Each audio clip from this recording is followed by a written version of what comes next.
可能放假呢？目前呢，如果就这个风力预测来看的话，的确呢，包括了在新竹以北啊，那尤其在北基，真的是有几率达到了这个平均风力达到7级。那么另外一个条件呢，就是这个达到10级以上的阵风。那目前看到风力是有可能在明天呢中午过后左右这个时间点是会达到，但是放不放假，当然还是由地方政府来这个决定。那我们现在先来看看现在大家一直说卡努台风呢威力达到了巅峰。刚刚那张图表我们先看到卫星云图啊，也就是呢在台风眼的部分来看看，已经是越来越清晰。那目前距离台湾呢大概500公里左右。那现在风势呢来得比较强劲，主要的降雨区域来看看呢，因为现在大概是来得比较强的这个西北风跟北风。那主要的雨呢，当然基本上都是下在呢，现在来看到包括了在这个云林以北的主要的地方，现在苗栗一整天下来已经超过了100毫米。但是呢，下一张警戒单我们来看看，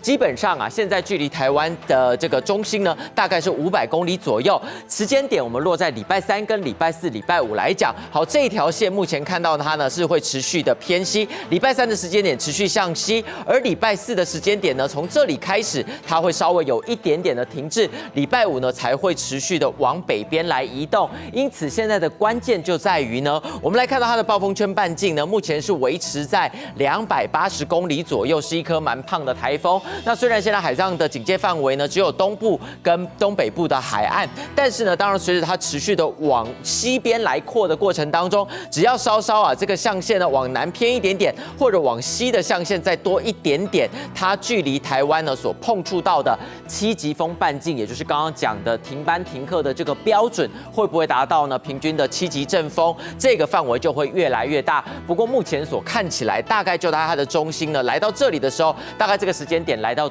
明天的深夜。但是呢，偏偏最近的时候稍稍又有一点打转，而现在它的威力，我们来看到最大的风速每秒达到48公尺，已经在差3公尺就达到了强烈台风，而现在的威力大概就是维持在一个这个中度台风的象限。而另外呢，随着它逐渐在靠近，就算北偏之后，这边主要小心的呢，就是比较强的西南季风。这个水汽来得比较强之后呢，就算呢这个台风的暴风半径跟台风眼都没有北部来得这么近，这个风力呢以及雨势的部分，南部反而会来得比较明显。而下一张图表，我们来看看目前呢这个雨势在礼拜3的部分呢，当然主要在中部北部，那南部的山区呢，主要是在午后会有一些雷阵雨。但是从礼拜4开始呢，原本有在降雨的这个中北部的山区呢，雨势是持续的。那么渐渐的呢，南部的雨区呢，山区是越来越大。那么这个整个沿海部分呢，也受到水汽会越来越多。